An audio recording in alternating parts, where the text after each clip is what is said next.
Good night, Papua New Guinea, and welcome to another episode of Sports Scene. Now, we don't have Dion with us tonight. He's most likely on maternity leave or something. But I do welcome back to the panel Shane Soroya. Shane, thanks very much for... It's been a while since I've seen your face. Well, thank you, Jeremy. It's always been a pleasure joining you guys on the studio. Well, by next week, we should have the full crew on board with Dion. However, for tonight, we're going to start off by a big congratulations thrown towards the SP PNG Hunters after they trashed the top of the table Ipswich Jets, 40 points to 28.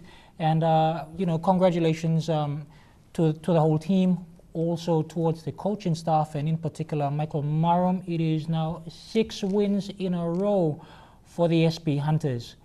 Moving on from there, another person that would like to congratulate is former Queensland and Australian captain Will Genia, and he played his last match for the Queensland Reds over the weekend. Shane, now you got a bit of information about that. Who are they playing against? The Queensland Red play against the Waikato Chiefs. The turnout of the crowd was pretty good. The crowd turnout was 25,000. 25,000. Yeah, estimate is 25,000. So it's despite the match went to in favor of Waikato Chiefs. I think the point was 22 points. Yeah, they trust the Reds, but the turnout of the crowds, Queensland is always in support of their team. So yeah. Well, Will now moves over to France, where we'll spend the next 3 years playing in the French League. And again, congratulations to Will Genia. Moving on from there to the NRL, and we start off tonight by taking a look at the Brisbane Broncos, who had a massive 44 points to 10 win over the Manly Sea Eagles. Now that win pushed the Broncos into first place on the NRL ladder. And Shane, an interesting stat for you. The first time the Broncos debuted in the competition, they played against Manly. This was in 1988. 1988, yes. Yeah, I think just a little bit before your time. But they played their inaugural match at the former Lang Park. And while the Broncos now move on top, the Sea Eagles drop down even more. Well, moving on from that game, also on Friday night, we had the Titans taking on the Tigers.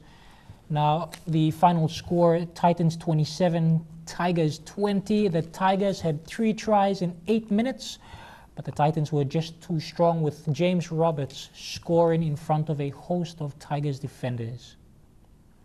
Mortimer to Hoffman.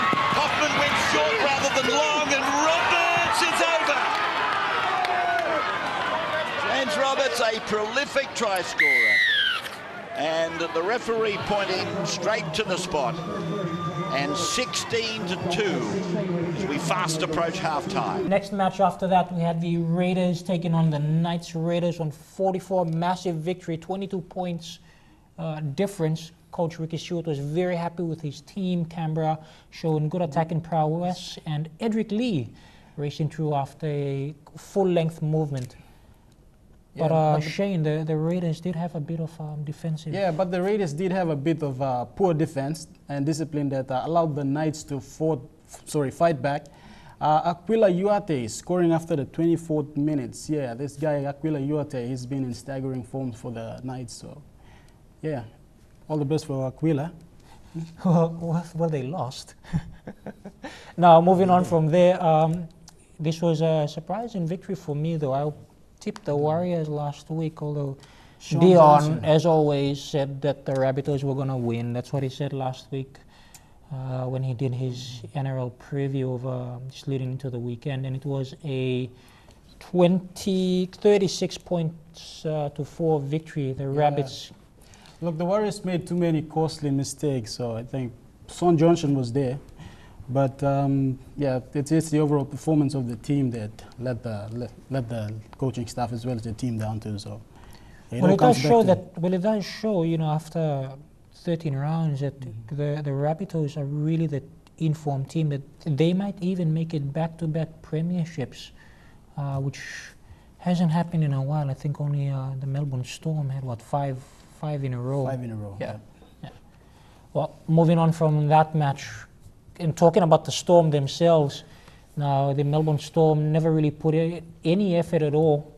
They had a 20-0 victory over the Panthers. It was basically a training session. Now they had Billy Slater out.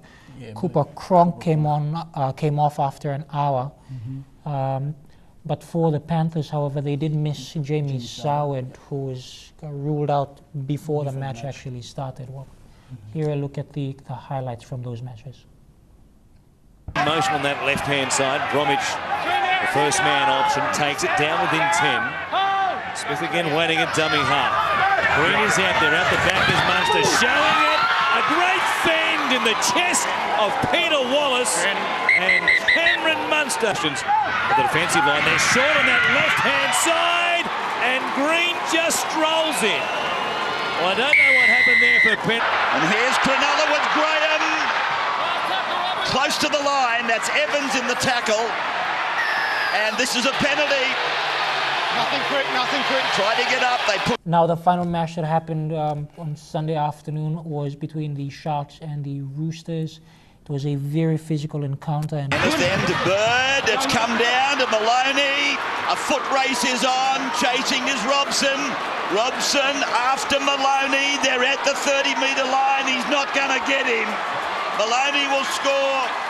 He runs 90 metres to score, James Maloney.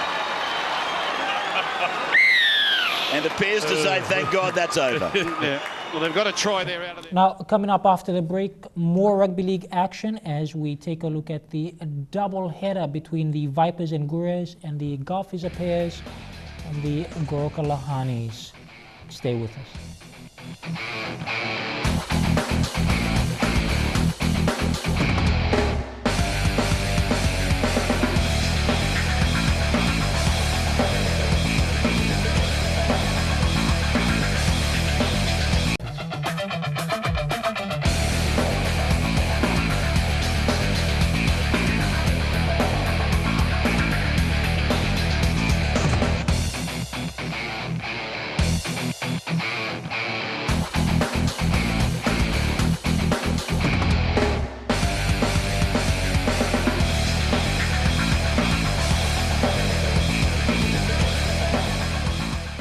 Sports in now. Shane, it's no longer called the Digital Cup. Yeah, it's now called Intercity Premier League. So yeah, it was formerly known as a Diesel Cup. But this announcement was made last week. Yes, it was. Now, anyway, moving on from that, we had a big doubleheader on a Sunday afternoon over at Murray Barracks, and it was the Vipers taking on the Gurus and the Golfers Pairs going up against the Goroka Lahanis. And Scholar Sengi was there, and Scholar, it's over to you. Thanks, guys. We're here at the Murray Barracks Oval. Behind me, the Vipers are celebrating their win, a narrow win against the Gurus this afternoon. Isa Pairs kicked off and opened the scoreline. An unsuccessful conversion set the Isa Pairs on a 4-point lead against Lahanis. Lahanis captain Gonzila Urakusia picked up a try to level the scoreline 4 points all. Lahanis were awarded a try after subsequent grounding awarded by the ref to second rower Spiro Makaive with a successful conversion by Felix Tatsim to take the lead. Almo Awute crossed the line for the Lahanis on the left wing and set the score 14 points to 6 before Isa Pairs hooker Gahuna Silas added 4 points to the board in a 14-10 scoreline by halftime. In the second half, Isa Pairs managed to secure yet another try but went down to Lahanis 14 points to 16. I hope that the management team after me, Bobby, can continue the same so that we can have a good side for the future years to come. Yeah. Any message for your supporters here in Mosby? Well, not to give up on us. I think we're basically getting the team, where it is. We don't have any star digital players or any rep players. It's just the guys from the streets which we brought in and we molded into our team. And we still, you don't get the success overnight. It comes after you do the groundwork first. So I think I've left the team in good state at this moment with the young players. Coach Ted, thank you very much and all the best. Thank you. Thank you. In the second match of the doubleheader, the Vipers' season hung on the line without satisfying wins. A loss to the Gurias will end their chances of a finals appearance. Albert Patak was shut down in the early stages of the first half. Samuel Hamari made a break on the right wing but was held up by Vipers' defense. Gurias denied yet another try on the left. An opening on the right set the Vipers winger William Aquila registered the first points on the board with a successful conversion to lead the game 6-0. Richard Kamba also crossed the line for the Vipers to an 8-point lead, holding Gurias scoreless in the first half. I was all right. I went away from game plan a little bit in the first half, and then again in the second half. I don't know what it was, but we'll go back and review it again, starting tomorrow or tonight, and then work towards the Tigers next week. Utilizing their speed on the wings, Gurias set Joe Tabutaba Jr. to score a try, and successful conversion narrowing the margin to a 4-point lead for the Vipers, but weren't enough for the Gurias, going down 10 points to Vipers 14. Yes, I think the performance of our boys today improved from the last week game, and I think we maintained a composure Blomipla and we kept to the game plan Blomipla. I think that basically that. Yeah.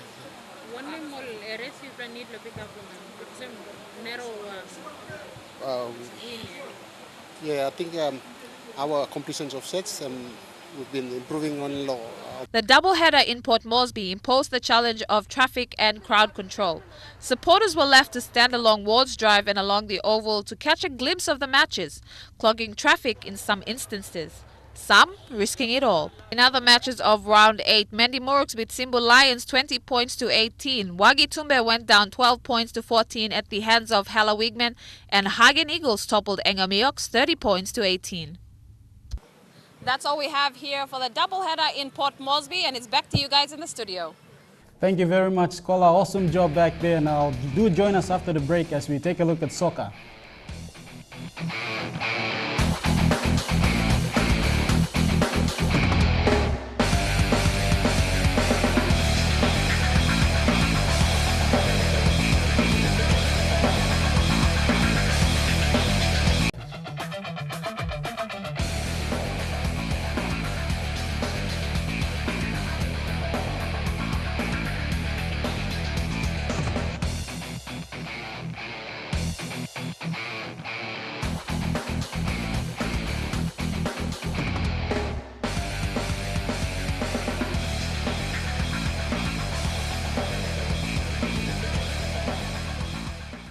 Welcome back to Sports Scene. Now, as Shane said before the break, we're going to spend a bit of time talking about football.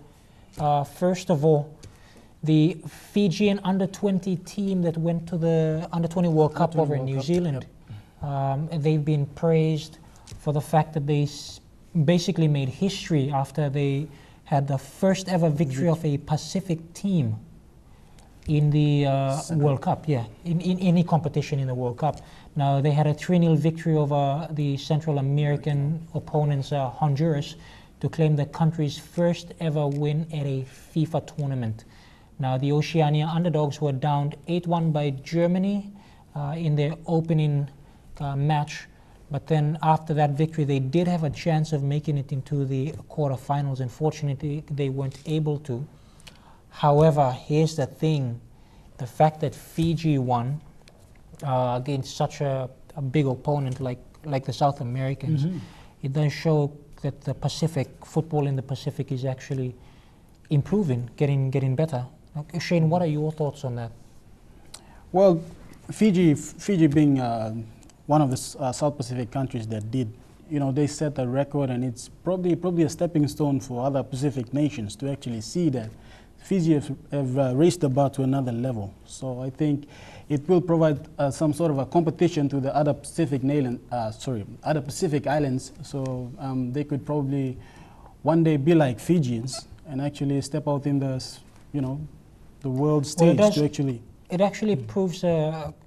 See, it's actually bigger than the fact that Fiji won.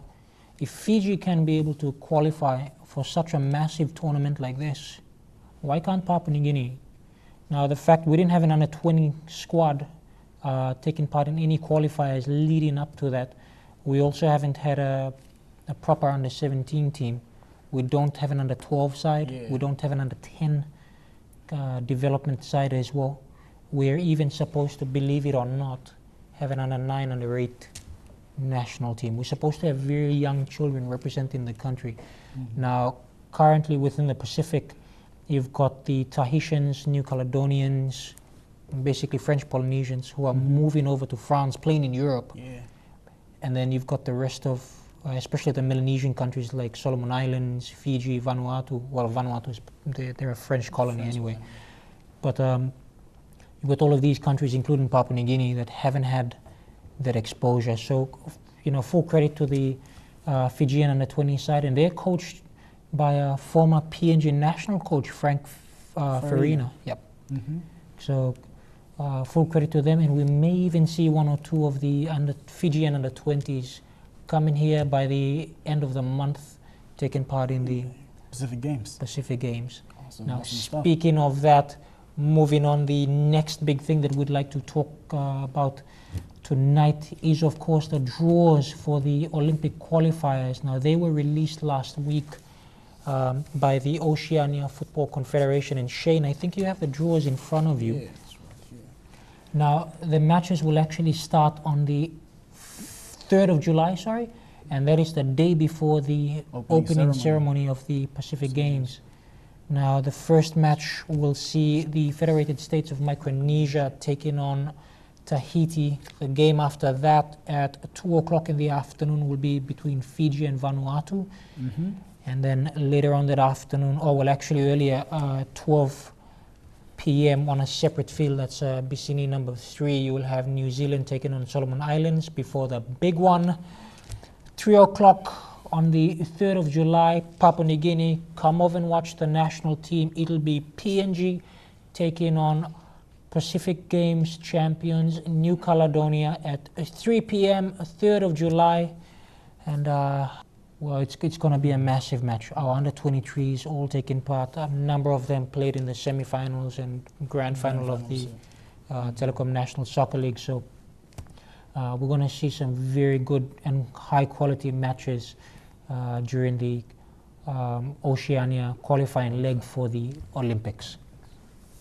Now, join us after the break as we have Elijah Lavette, and he joins us with a little bit of judo. See you soon.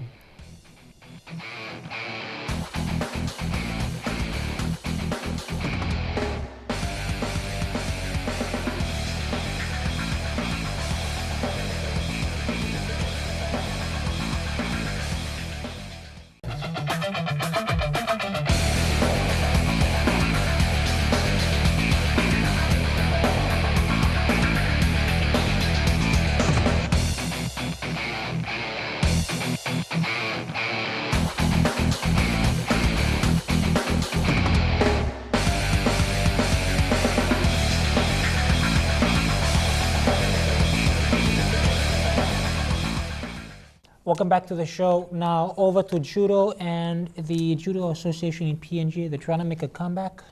Yes, the Judo Association in Papua New Guinea is trying to make a comeback after almost 2 years of absence, and the Oceania Judo Union, led by the Pacific Development Officer, Claire Hargraves. Now, she has come on board to roll out a new development program in Papua New Guinea. So yeah, PNG is the first country in the Pacific to be part of the program. So it's actually an exciting time for the sport of judo. Well, Elijah Lavette joins us, and he had an interview with both Claire Hargrave and John Jambert. Here's a look at the interview. With the plans that the Judo Federation in PNG has in place, they will be looking to get more people involved in the sport and carry the development programs into the schools. But the thing is that we have not come that clear on the media. I think that to some extent was on our side. But for development purposes as well, so we left it to that until to come to a stage where we would like to get back on track. And now with the programs that we have in place, I think timing is appropriate at this time we come back to the media to tell the public of what's happening and where we're heading towards and what we hope to do. The Oceania Judo Union has come on board to help roll out the development program. Papua New Guinea is the first country in the Pacific to go through this program. This is actually the pioneer Papua New Guinea is a pioneer for this stage of our project. So this is the first time we've supported a paid local coach in any country in the Pacific. And this, of course, will be used as a pilot for the project in the rest of the region. We think we've made a very good choice, and we've got a very great faith in this aspect of our project. So we'll be following with a great deal of interest to see how it goes. The aim of the development program is to build up capacity and get more people involved in the sport. Our case now with the development program is building up capacity, and just like a few other sports are doing, we are aiming that by the end of 2017 or 2019 at the earliest, at least stage one of these events with the facilities that we have here, which is built for the purpose. So that's one of them. PNG Judo Federation will be introducing the VIPs from the International Judo Federation and the Oceania Judo Union. They will be joined by elite PNG Judo athletes who will be showcasing explosive judo demonstrations at the University of Papua New Guinea. Well, thank you very much, Elijah. Now, moving on from that, and Shane, suspension. The whole off-season league. Yeah, well, the whole off-season league will resume after a brief suspension by the PNG-RFL board due to the management not complying with certain rules and regulations set by the PNG-RFL board to all affiliate competitions in the country. Around the country, yeah. And the whole off-season league being one of the biggest competition in Port Moresby Rugby League, actually They have about 32. They have about 32 teams. 32 teams in the competition, yeah. So they didn't actually complete the rounds, they didn't play the finals, and it was due to the management issues, and it got suspended. So the PNG-RFL board is calling on the president of the association to actually resume the competition and get it underway and hopefully complete the season before the next season begins. Me no comment long former management whatever, but me also caretaker PNG-RFL asking me to so long looking overseeing completion blo league to so this season na selecting the team blo Southern Zone trials, and also I think fixing me house blo league blo ready blo next season. Some of the players have played in Port Moresby Rugby League competition and the SP Hunters program. Some good players going to the intercity in some to stop in finish long SP Hunters program. So this is the reputation, this is the name, me play less lo So we must complete the season for me plan. The president also expresses his concern on his players being signed to play in the Port Moresby Rugby League competition without proper consideration or form of release from the club management. Almost approaching me good na me no sit down na talk na give him more at least a proper release law, no players law going to join him. Otherwise, I mean no go to us. What all the clubs will work themselves. The club management is calling on PNG-RFL and PNG-NRL to look seriously into this issue and settle it once and for all, simply because the club management uses its time and resources to nurture and bring these players to the level they are in right now. My club, we had an incident with them up in Juaka, where they only approaching me player. Or been like to play one time me plan or been come na taking me play time blow playing and now they can have the guts to come and recruit one of my players pull him out without my knowledge oximum go or try him oximum go, I don't know. Me no avail this but me arims win talk win, which is not really good. Also I mean like him PNG-RFL and PNG-NRL look going to this issue. For now, the top 12 club in the competition, then when it was suspended, will have to come clear with their decision and complete this season's finals before the next season gets underway. This is to the end of a sports scene. Now, just a very quick reminder, you can shoot us an email at sports@emtv.com.pg. Also, you can, as Scholar says every Thursdays, you can come over here to Garden City, second floor in Boroko. And also just a reminder now, You can join Lorraine Genia on Road to Port Moresby 2015. I think the next episode is next week, Wednesday. It's going to be the second last episode before the Pacific Games. And also every Thursdays you can join Scholar Sengi on Hotspot. Well, Shane, thank you very much for your time here tonight. Thank you, Jeremy. Thanks for having me on the show. And that's it. And we will see you right here on Sportsy.